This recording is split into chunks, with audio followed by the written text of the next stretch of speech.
Bagong Pilipinas Presidential Action Center, tulong ay abot kamay na.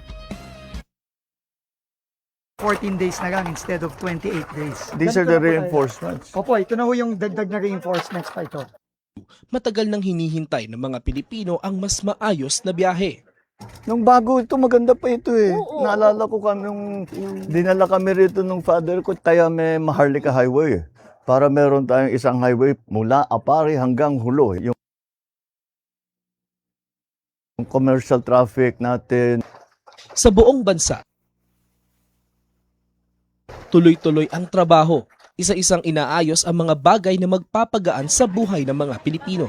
Dahil kapag gumaan ang biyahe ng tao, mas mabilis umusad ang buong bayan. Ito ang Presidential Broadcast Service Radyo Pilipinas, Radyo Publiko ng Bagong Pilipinas para sa Bagong Pilipino. Naghahatid ng mahahalagang balita at impormasyon na uugnay ng pamahalaan sa sambayanan. Tulay sa himpapawid ng serbisyo publiko. Radyo Pilipinas, Radyo Publiko, ang boses ng Pangulo. Sa Mega Manila, 738. Radyo Pilipinas, Radyo Publiko.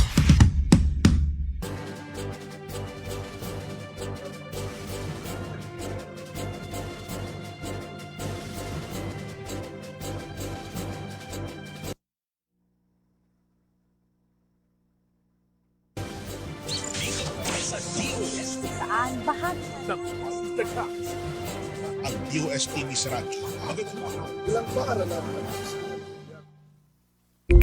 Miranda, narito na ang programa maghatid ng mga balita at impormasyon tungkol sa siyensya, teknolohiya at inobasyon. Kokonekta sa bawat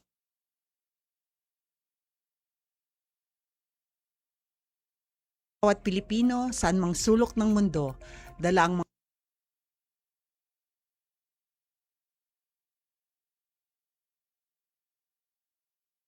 mga programa at proyekto ng Department of Science and Technology sa ngalan po ng ating kalihim Secretary Renato Yusolidum Jr. At ito ang Radyo Siyensya sa DOST. Konektado ka. Magandang agam po, Yusek Donet. Magandang agham sa iyo, Onin, at sa lahat ng ating mga kakonek. At para lahat tayo mga kaibigan, oras na para pakinggan ang mga naging kaganapan sa DOST. Sa linggo nagdaan sa panguna po ng S&T Authority ng Bansa, DOST Secretary Renato Ng ating kalihim sa linggong nagdaan. Nung weekend po ay ginanap ang ating Altab Festival sa SMX Convention Center na pinangunahan ng DOST katuwang ang Gridlock Games Studio upang suportahan ang gaming and creative industries. Nung Lunes naman ay nakipagpulong ang ating kalihim na si Secretary Renato Solidum Jr. kasama ang Philippine Chamber of Commerce and Industry patungkol sa metrology upang palakasin pa ang iba't ibang sektor ng bansa. Pinagtutuunan din ang pagtalakay sa halal industry sa naturang pagpupulong. Nung Martes naman po ay ginanap ang Advanced Science and Technology Institute Conference or ASTICON at kahapon hanggang ngayon ay nasa Laos po ang ating kalihim para sa 22nd ASEAN Ministerial Meeting on Science, Technology and Innovation. Maraming salamat po, Yusek Sahagun. Samantala narito ng iba pang napapanahong balita ka. Ito ang DOST Report.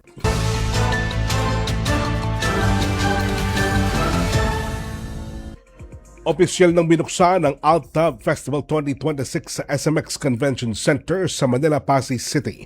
Nagsama-sama ang mga gamers, content creators, students, innovators at tech enthusiasts upang ipagdiwang ang talento ng mga Pilipino at tuklasin ang iba't ibang oportunidad sa game development, esports at creative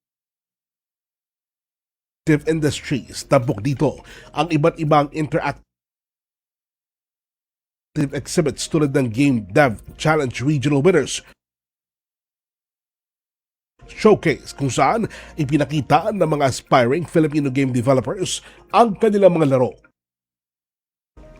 Likhang laro, tampok rin ang 3D printing and prototyping na nakakatulong ang teknolohiya sa paglago ng esports, game development at digital skills sa bansa. Nakiisa sa pagdiriwang si dating DOST Secretary Fortunato T. de la Peña at Planning and Evaluation Service Director 4 Dr. Cesar R. Pedraza.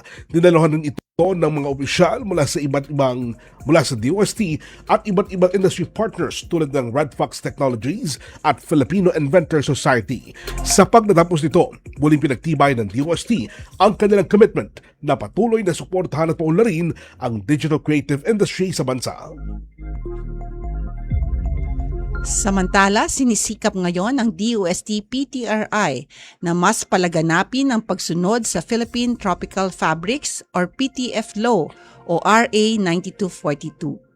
Hinihikayat ang mga ahensya ng pamahalaan na gamitin ang mga lokal na tela gaya ng abaka, pinya, saging, bamboo, cotton at silk para sa kanilang mga opisyal na uniforms.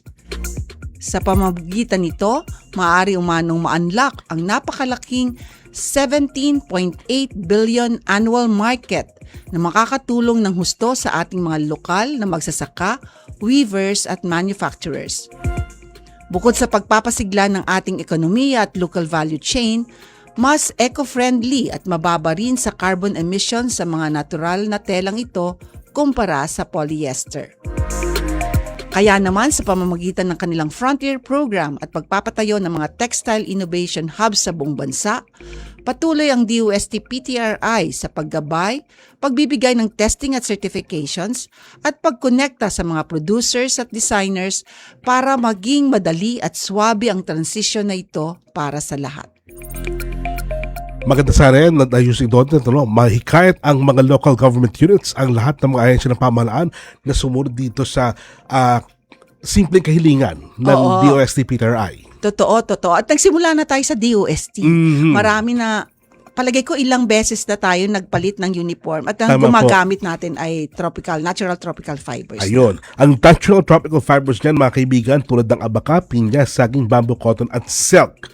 Kaya maganda para sa ating kasuotan na pangkilikin ng mga produkto ito. Oo, at nakakatulong talaga ito sa ating mga farmers, weavers, at marami sila na parang isa-isang community sila. Saan man sulok ng Pilipinas, meron tayo niyan. Tama po. Mga kakunay, agham nyo ba na may dagdag solusyon na sa mga overheating vehicles at e-vehicles natin sa tulong ng 3D printing? Tutok lang dahil yan ang pag-usapan natin ngayong araw. Magabalikan ang Radyo Siyensya sa DOST Konektado Ka. Mga kababayan, si Ding Dong po ito. Alam niyo bang mataas ang tsansang magkasunog pagkatapos ng malakas na lindol? Kaya naman pagligtas ng bumalik sa loob ng bahay o building, i-check agad ang mga kawad ng kuryente. Kung may nakitang sira, patayin ka agad ang main switch. At ang pinaka-importante, i-report ito sa otoridad. Huwag mo nang i-DIY yan, ha? Naku, baka mas malaking problema pa ang sumabog. Tandaan, i-check ang sira, patayin ang main switch, i-report sa otoridad. #panatag ang may alam.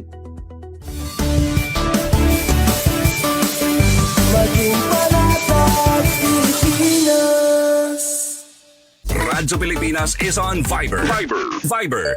One tap and swipe. Nandyan na lahat. Receive credible news and information. Pati mga trending topics at videos. Sure na meron dito niyan. Stay on track with Radyo Pilipinas on Viber. Pick up real news. Catch the latest and biggest stories. Search Radyo Pilipinas on Viber and hop in to our community. Radyo Siyensya sa DOST. Konektado ka dito sa Radyo Pilipinas. Nagbabalik po ang Radyo Siyensya. Ito na ang ating kwentong SNT.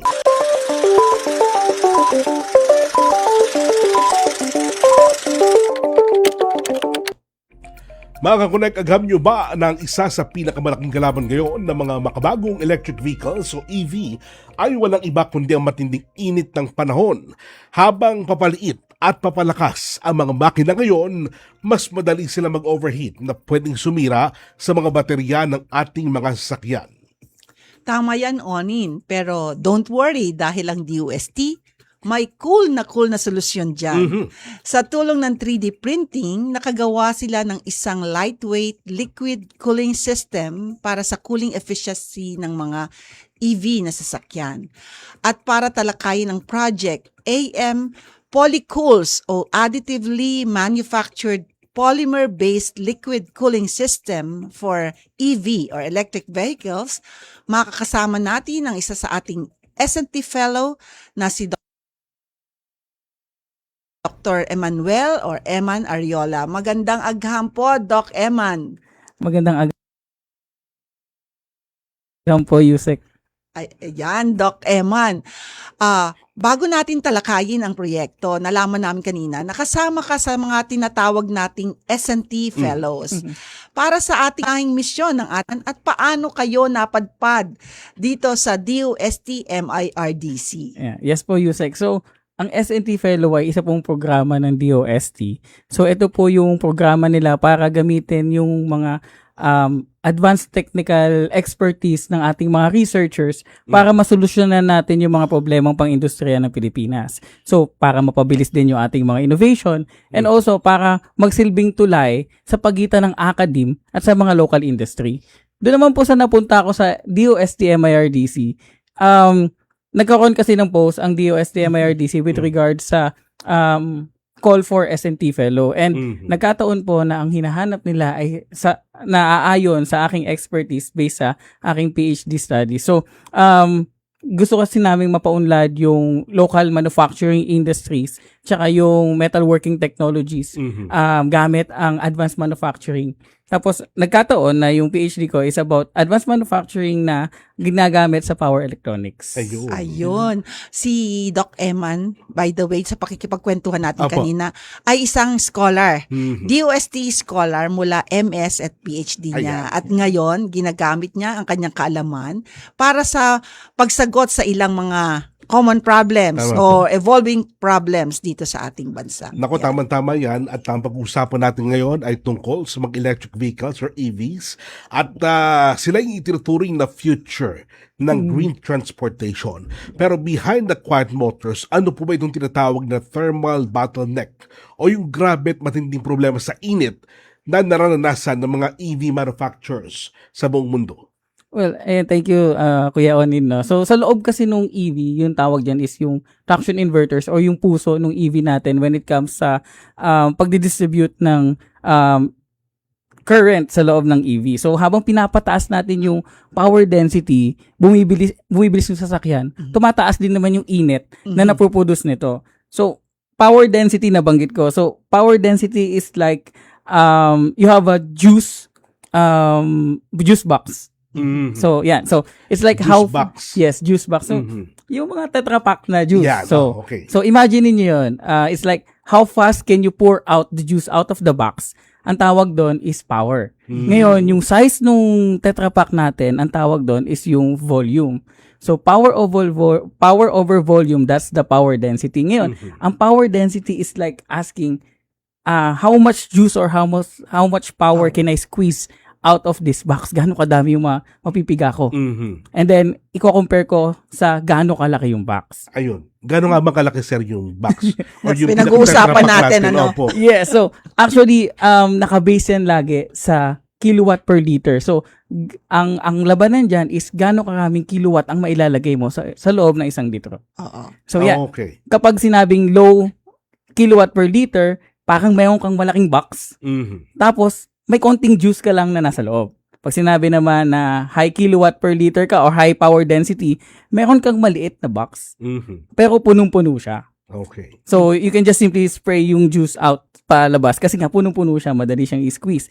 Pero for an EV, gusto natin ng mataas na power density. We want the motor to be tiny, but there still be a super strong power that can make the car run really fast. So, yun. So, kaya ako nabanggit yon, ang thermal bottleneck kasi ay nangyayari kapag hindi natin nailabas yung power na napuproduce nung power inverter natin ng mabilis.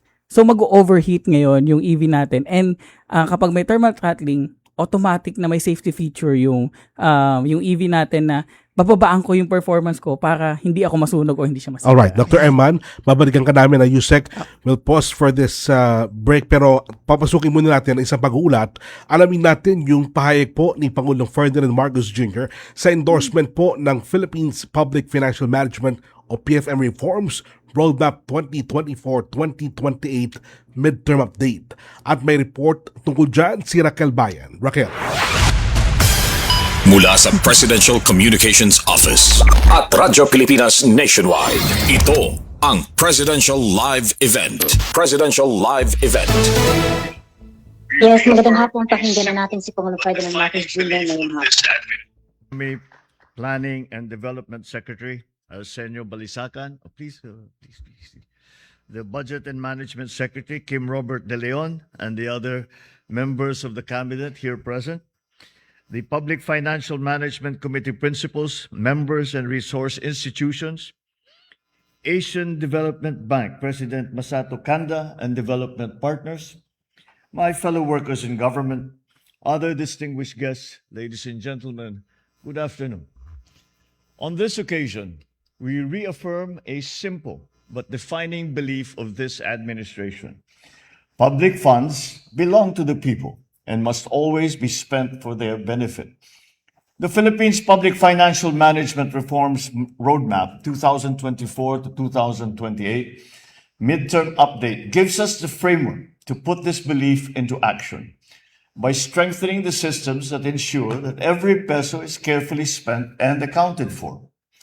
And despite its essentially technical nature, public financial management has a deeply human impact.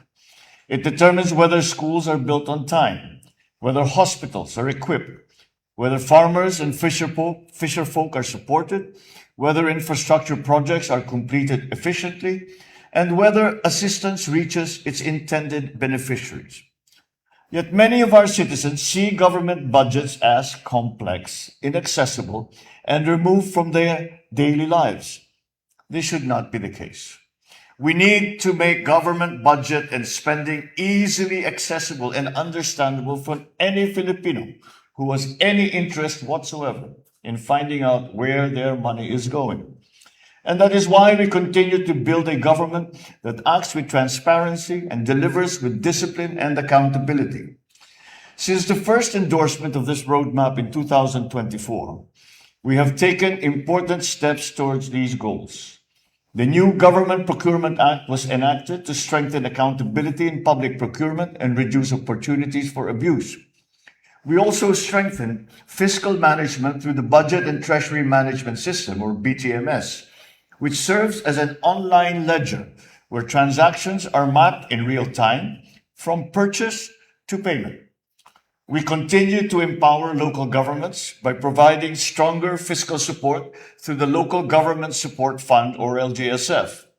This year, we allocated the largest LGSF in our history at 57.87 billion pesos, giving our local governments greater capacity to deliver services and to respond to the needs of their communities. We further improved our evaluation systems for government programs and projects so we can determine if their intended outcomes are indeed achieved. Moreover, we expanded Project Dime, which uses satellites to monitor major development government projects, even in the far-flung areas, or the GIDAs. These demonstrate our commitment to enhancing the services we deliver to our citizens by learning from evidence, from data, measuring what works, and ensuring that our programs produce proper results. But reform is not a destination. It is not the end of our efforts, but it is a continuing process. As circumstances evolve, as new challenges emerge, our systems must also become more adaptive. And today, we take another step in that direction with the launch of the DBM Compass, or the Centralized Open Monitoring Platform for Appropriations and Spending Statistics. That's a good mouthful right there. Like a compass that points the way forward, the platform allows our people to see and track where their hard-earned money goes. By making budget and financial information more accessible, understandable, and actionable, we invite citizens to become active partners in governance. Coupled with our efforts to promote transparency, accountability must be integrated into every stage of governance, from planning and budgeting to procurement, implementation, and the eventual evaluation. Every department must align its budgets with national priorities. Every agency must strengthen procurement, reporting, and implementation. Every public office must be prepared to show where the funds went and what they have achieved in improving the lives of every Filipino family. Kung nais natin mapanumbalik ang tiwala ng taong bayan, dapat malinaw, bukas at nakikita ang ating mga ginagawa. Hindi sapat na tama at kumpleto ang ating mga papel. Kailangan nararamdaman din ang budget ng taong bayan. Kailangan na nakikita ng bawat Pilipino na tayo ay responsable dahil walang silbi ang pananagutan kung hindi ito isinasabuhay. So as we move forward, let us carry this work with resolve, integrity, and a shared sense of purpose. By 2028, we must be able to say that government has become more open, more disciplined, more responsive, and more trusted by the Filipino people. Maraming salamat at mabuhay ang sambayan ng Pilipino, mabuhay ang bagong Pilipinas. Thank you, Mr. President. Katatapos po naman natalumpati ni Pangulong Ferdinand R. Marcos Jr. kaugnay sa paglulunsad ng updated Philippine Public Financial Management Reforms Roadmap 2024 to 2028. Sabi ng Pangulo, ang public funds ay para sa mga Pilipino at dapat alam ng mga Pilipino kung saan napupunta ang bawat pisong ito. Dapat rin ayon kay Pangulong Marcos, kinagastos ang perang ito para sa benepisyo ng publiko. Ang roadmap na pinasinihan ngayong hapon, pinalalakas lamang anya ang kampanya ng pamahalaan para sa transparency. Magitan kasi ng roadmap na ito, masisiguro na alinsunod sa national development ang paggastos ng public fund at mababantayan ng publiko kung saan napupunta ang kanilang pera. Isinusulong rin ng inisyatibong ito ang pagiging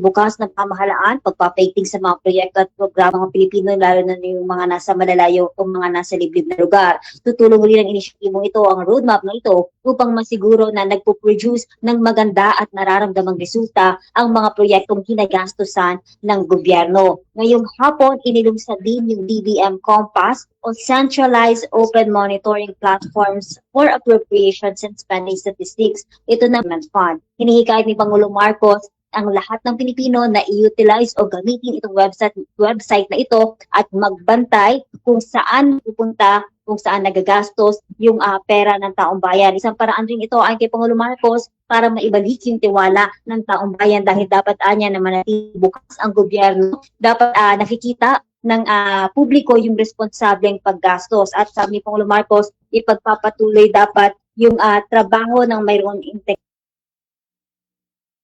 Umaasa ang Pangulong Marcos na sa pagtatapos ng kanyang administrasyon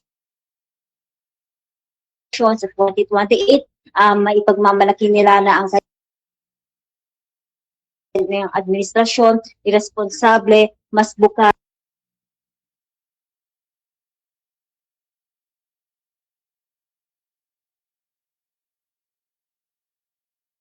sa pangangailangan ng publiko. Ito naman yung pinag-uulim mula sa Malacanang para sa Bagong Pilipinas, nakalabayan ng Radyo Pilipinas.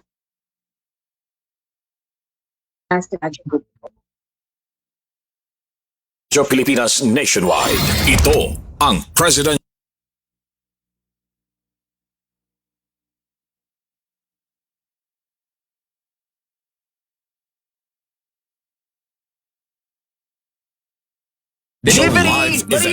Presidential Live Event. Mine? Surprise! Radyo Siyensya sa DOST. Konektado ka dito sa Radyo Pilipinas. Balik tayo mga kaibigan sa usapang Ampolicles. Tama ba, Doc Eman? AM Polycles. AM Polycles. Oo, AM Polycles nga daw. Okay, tama po. Nating scholar, Apo. kundi gumagawa talaga siya ng mga solusyon sa mga problema. So, balikan natin at simplihan natin para sa ating mga ordinaryong drivers katulad ng iba na mga gumagamit din. Kapag ba nag-overheat itong tinatawag nating traction inverter o yung utak ng makina ng isang e-vehicle, anong nagiging epekto nito sa takbo ng biyahe at sa mismong buhay ng sasakyan? Alam mo, pagka pinag-uusapan kasi itong batteries, naalala mo yung pag nag-charge ka minsan, umiinit. Tama po. So siguro isa yon pa sa ating mga tagapakinig at saka na nanonood, yung mga power banks natin, minsan Tama po. umiinit. Imagine niyo kung lumaki yon kasi sasakyan na. Sasakyan na. So sige, Doc Eman. Tama yan, no, Yusek. No, kapag nag-overheat yung utak o yung sinabi nga natin na traction inverter ng EV, yung mapipilitan ngayon yung sasakyan na magbawas ng bilis or magkaroon ng loss of power para magpalamig. Kasi parang ano yan safety feature ng sasakyan mo, yun yung threshold na tinatawag nila sa pag-design. So, bukod sa pagbagal, yung palagi ang sobrang init ng EV is napapabilis yung pagkasira ng mga tinatawag natin na critical components and parts ng sasakyan na nagresulta nung pagbaba ng tinatawag natin na efficiency tsaka yung cost effectivity nung EV na nagre-result sa mas maikling lifespan nung mga sasakyan. Alright. Ano naman po itong project natin ngayon na design and development of additively manufactured polymer-based liquid cooling system for enhancing thermal performance of double-side cooled power modules for electric vehicles application. Sa madaling salita po, ano to? AM Polycools. Ayun, AM Polycools. Ayan. Doc Eman. Thank you, Kuya Onin. Kaya nga nabanggit ni PBBM kanina, mouthful. Yung mga words. So ang AM Polycools or yung nabanggit yung nga, design and development of additively manufactured polymer-based liquid cooling system ay isang lightweight na solusyon na dinisenyo namin para sa double-side cooled power modules ng electric vehicle. Pero pwede mo natin ipakita. So, ayan, sige, pakita natin. Yan. So, mayroon ako ditong dalawang iterations. Saan ko pa siya papakita? Dito. Ayan. So, mayroon ako ditong dalawang iteration. Dito kami nagsimula sa pag-develop ng AM Polycools. So, ito yung tinatawag, ito yung naririnig nyo na AM Polycools. At ito naman yung sinasabi namin na power module. So, ito yung gusto nating palamigin. Ito ang utak ng EV. Okay. Ganyan siya kaliit. So, iyan na po yung actual na yun? Yes, ganito siya kalaki. Actual siya. And then we have a series of this in an EV power inverter. So we have around 36 of this. Ang reference ko is yung Tesla Model S. Meron silang 36 na ganito. And then those are nagtutulong-tulong para i-distribute yung power kung saan nila kailangan. So, ngayon, si AM Polycools, nagkaroon kami ng optimization at napalit namin siya ng ganito kaliit. So, ayan mas yung nagawa ng optimization. Yes, mas maliit pa. And better performing tong maliit na to. So, ayun siya. Gaano po ka-better? Ibig sabihin taon ba pinag-uusapan natin dyan, Doc Eman? Well, when it comes to the performance, meron lang tayo ngayon mga lab results na validation na ginawa. So, una, ginawa natin, sinimulate natin to, and then what we get from there is the parameters na kailangan natin para i-design. Ngayon, nung dinesign na natin, vinalidate natin to ngayon sa pagpunta natin sa Virginia Tech, ang ating collaborating partner na nag-develop ng power module, which I'm also part of, dinevelop namin to. And then, nung problema namin yung thermal throttling nito, wala na ako sa Virginia Tech. Hence, pagdating ko ng DOST, nagpropose ako ng solusyon. Wow. So ngayon, na-solve namin from this performance hanggang dito, we attained 100% increase in performance when it comes to heat transfer. Ang Tesla ho ba ay anong ginagamit na anong tawag nga dyan, sir? Power module. So ngayon, ang Tesla, as a reference nga, based din sa related literature namin, they are using a single-side power module. So, and take note, the power density na meron ang Tesla is 22 to 30 kilowatt per liter. What we are developing right now is aiming to have a 100 kilowatt per liter na power density. So, mga Ang laki ng 3 folds. jump, Yes, ano? 3 folds. Oo. Kaya lang, we have successfully made the power module. Unfortunately, nagka-problema. Masyado siyang umiinit kasi masyado siyang performing. Mm. Hence, kaya nagkaroon kami ng engineering solution na AM Polycos. Ayan, isa pa yung nakasanayan natin kapag cooling system o heatsink, gawa ito sa mabibigat na bakal o kaya aluminum. Pero kayo sa AM Polycools, gumamit kayo ng 3D printed polymer o isang high-tech plastic. So, bakit polymer at hindi bakal, Doc Eman? At paano naging mas epektibo ang disenyong ito? Well, yung una kasi ang naging problema natin, ang mga cooling system natin when it comes to passive cooling are yung mga heatsink. Familiar kayo sa mga heatsink na parang aluminum na malalaki, may fins na ganyan. And we don't, when it comes to power efficiency, nakadepende yan sa load. Mas mabigat ang load ng isang EV, mas malaking power yung kailangan mo para mapaandar siya. Ngayon, gusto natin ng magaan. So, ano ba ang mas magaan? Nag-isip kami, ano ba ang mas magaan compared sa metal? So, andyan ang plastic. Ngayon, nung in-evaluate namin, mas magaan si plastic. Pero hindi niya kaya yung ordinary plastic, hindi niya kaya yung operating conditions ng EV.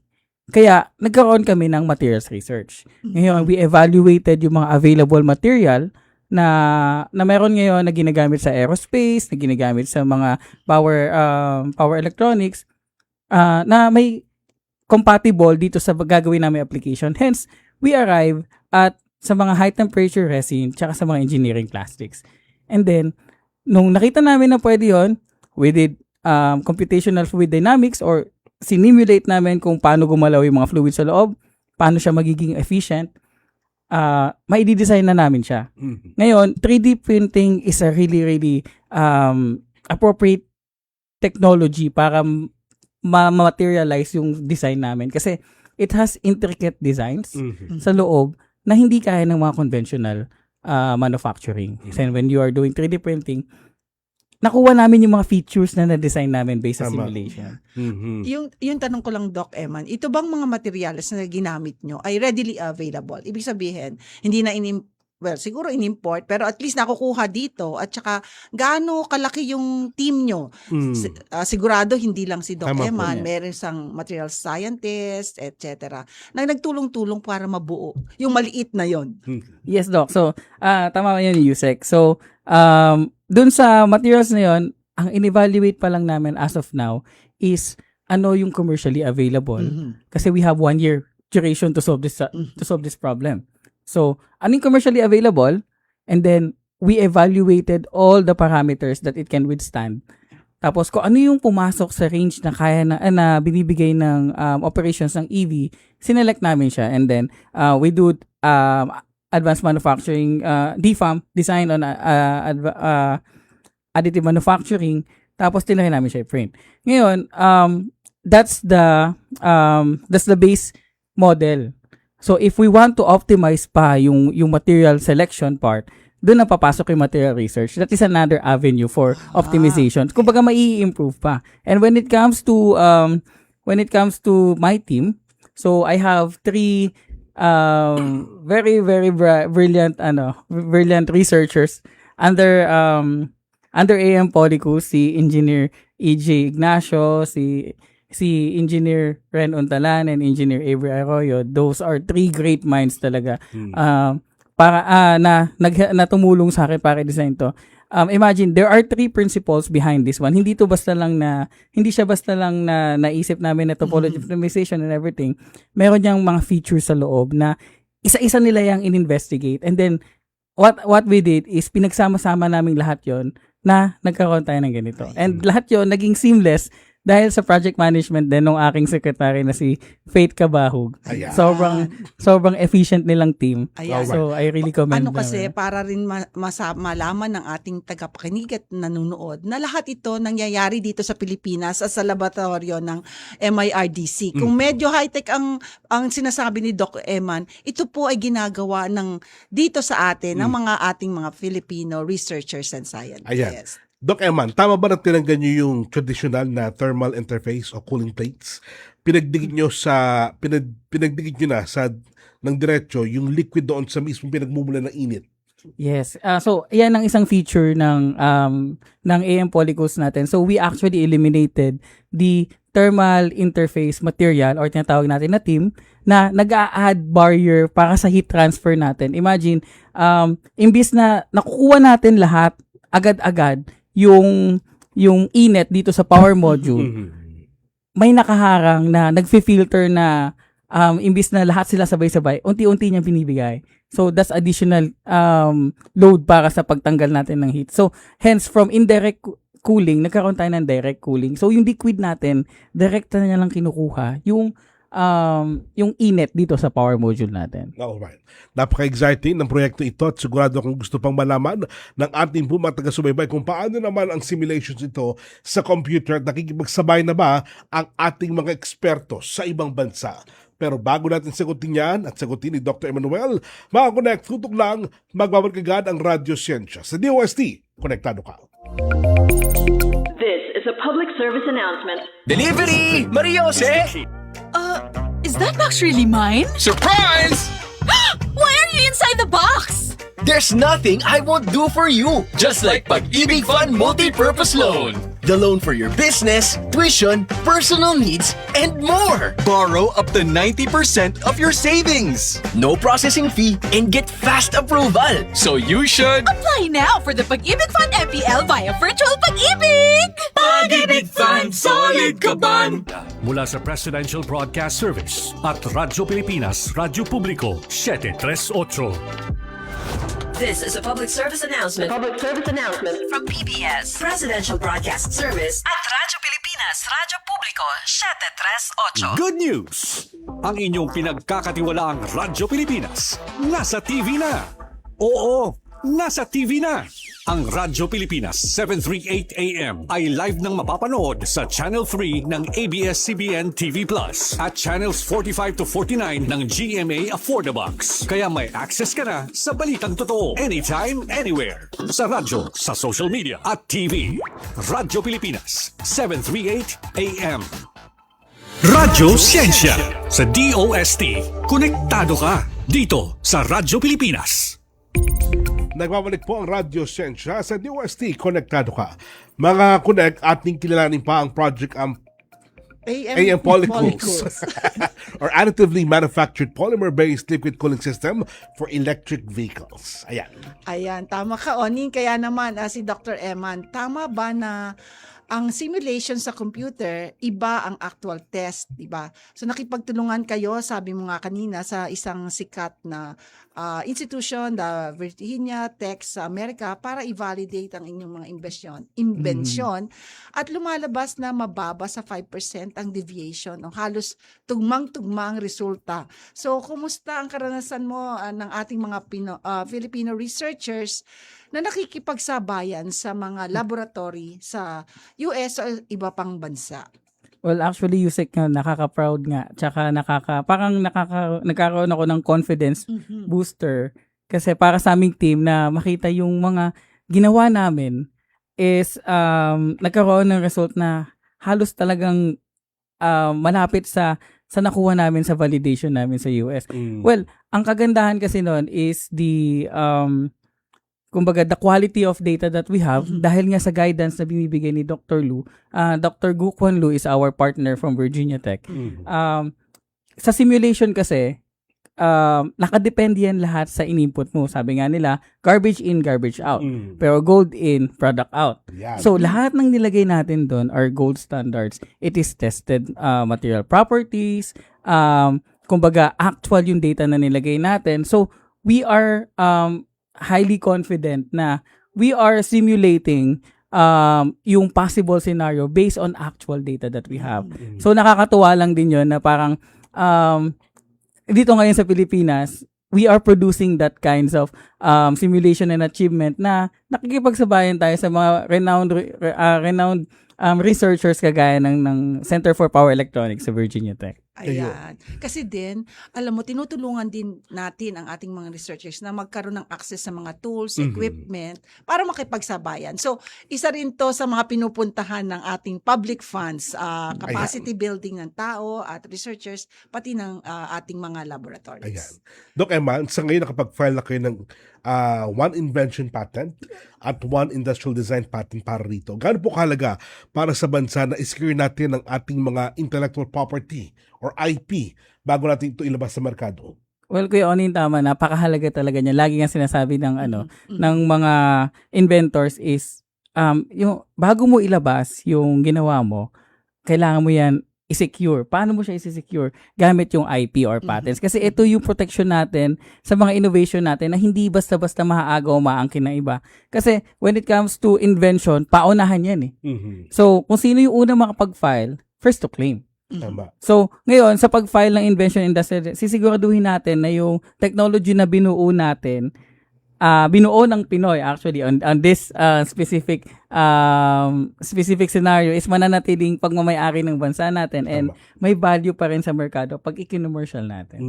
Ayan. So, ang AM Polycools ay, tulad nga ng sinabi ni Dr. Eman, ay pinalakpakan at itinampok din sa iba't ibang bansa o iba't ibang scientific conferences.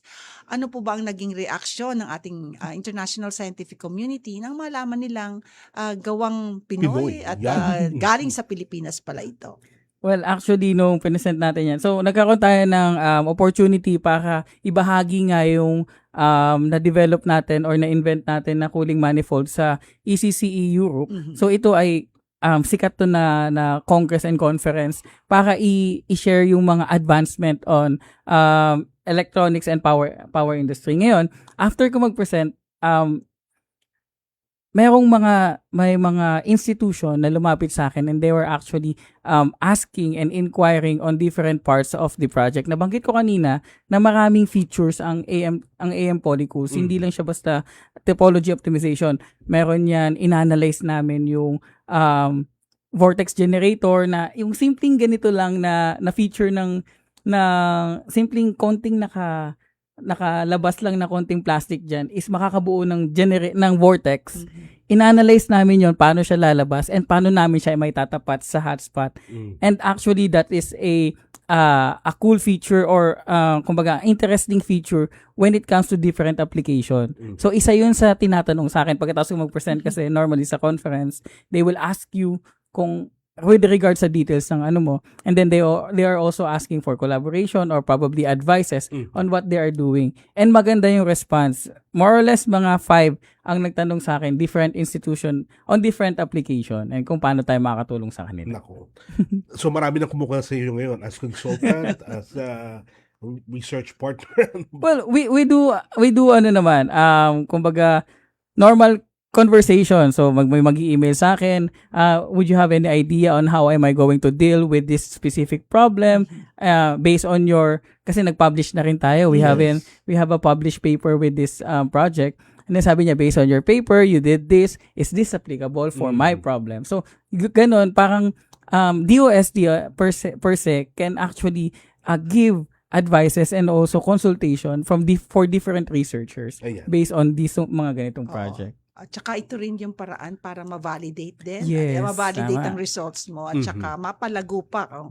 Sabi nga, exchanges yan ng mga scientists para magkapagtulungan. Tama Posible po. magtulungan. Doc Eman, sayang at marami pa sana kami itatanong sa iyo, pero para sa ating mga kabataang Pinoy na nangangarap maging scientists at engineers, ano po yung mensahe mo sa kanila? Lalo na sa pagdating sa kapangyarihan ng 3D printing o additive manufacturing para sa pag-unlad ng Pilipinas. Yes. So, ang advice ko lang, maging curious kayo. Huwag kayong matakot na mag-eksperimento ng iba't ibang technology, lalo na yung 3D printing. If you want to know more if you want to know more about 3D printing, anything around 3D printing, go to DOST MIRDC AMSEN.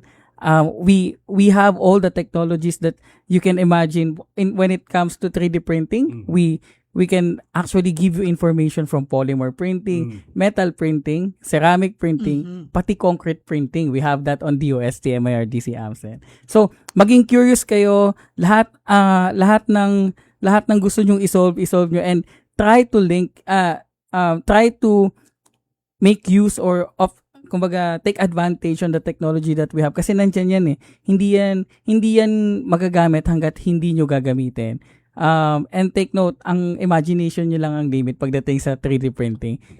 Ayan, at ayan ay para sa ating mga kabataan. Sa ano naman yun sa mga mensahe nyo sa nangangarap na makagawa ng mga ganyang inobasyon na pinakita o diniscuss kanina ni Doc Eman, at bakit mahalaga na subukan nilang pasukin ang pagiging isang researcher and scientist, bukod sa pagiging isang SNT fellow. Yeah. So, ang ma-advise ko lang is hanapin nyo kung saan nanggagaling talaga yung problema. So, ang pagiging scientist or pagiging researcher, I think it's a calling. Not everyone is kumbaga design para mag-solve ng problem. Yung iba gusto nila instant solution, gusto nila solve mo na lang to. Kung ikaw ay curious, gusto mong malaman kung paano nangyayari ang isang bagay, I suggest tingnan mo kung saan nang bumula at alamin mo kung paano nangyayari lahat yon. And then, isipan mo ng solusyon. So, that's research. So, may process kasi yan eh. So, alamin mo, tinuturo sa atin sa elementary ang scientific method.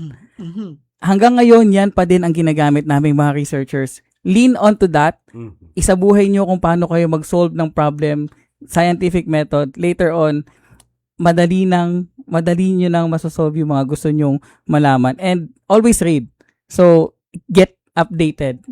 Alamin nyo yung mga new technology dahil probably yung mga solusyon sa mga problema na iniisip nyo is may solusyon na pala, i-apply nyo na lang. Ayun. Alright. Baka may gusto pa kayong pasalamatan, batiin, lalo na yung ating mga nakasama sa research. Yes po. So, thank you po siyempre sa aking team. Nabanggit ko kanina si EJ Ignacio, Avery Arroyo, Ren Untalan, Patrick Makarandayo, Eugene Guevara, and yung aking very efficient na project admin, si Faith Kabahug, and syempre our supervisor, Engineer Fred Pilisa. Tapos, yung mga fellow SNT fellows ko din sa MIRDC, si Doc Tony, Doc Key, Doc Carl, and then si Sir Glenn. And then nagpapasalamat din ako sa director namin, si Director Bob O. Dizon ng DOST MIRDC, sa ating partners sa US Virginia Tech, Dr. GQ Lu, ang funding institution, DOST Presured. And also, yung moral support ng aking civic club. Kasi marami ako nakukuha advice dyan from Rotary Club of Suburban East Rizal. And syempre sa aking inspirasyon, si Doc Elaine Sunga Ariola, and sa aming Baby Yuan. Ayan. Baby Yuan, hi. Hello sa lahat na nagbibigay ng inspiration sa ating mga scientists, Doc Eman. So, maraming salamat, Dr. Emmanuel Ariola, ang ating SNT Fellow sa MIRDC at utak sa likod ng project AM Polycools o Additively Manufactured Polymer-Based Liquid Cooling System for Electric Vehicles. Ayan. Maraming salamat, Doc Eman. Thank you po, Yusek. Thank you, Kuya Olin. Salamat po. Samantala mga kunek, oras na para ating alamin kung ano pang makaganapan ng ating kalihim sa mga susunod na araw. Ayan, narito ang mga aabangan nating kaganapan ng DOST sa mga susunod na mga araw na pangungunahan ng ating kalihim DOST Secretary Renato U. Solidum Jr. Sa susunod na linggo po, ang launching ng Regional Yarn Processing and Innovation Center sa Ilocos. Sa darating naman na July 1, ay gaganapin ang Hashtag Pilipinas, kapihan featuring our 2026 awardees and newly elected NAST Phil members. Maraming salamat po, Yusek Donet. Mga kunek, yan po ang naging kabuuan ng ating buong programa. Muli niyo po kaming samahan sa susunod na Biyernes, alas 3 hanggang alas 4 ng hapon dito sa Radyo Pilipinas. Sabay di mapapanood sa TV Plus Channel 3 at the For the Box Channels 45 to 49. Muli ako inyong kapatid sa Imbabuid, Onin Miranda. At mula sa Department of Science and Technology, para sa agham na ramdam at sa ngalan po ni DOST Secretary Renato Solidum Jr., ako si Yusek Maridon o Donet Sahagun, patuloy na maghahatid ng kaalaman at serbisyo para sa bawat Pilipino. Ito ang Radyo Siyensya sa DOST Konektado Ka. One DOST for you, delivering science for the people, solutions and opportunities for all.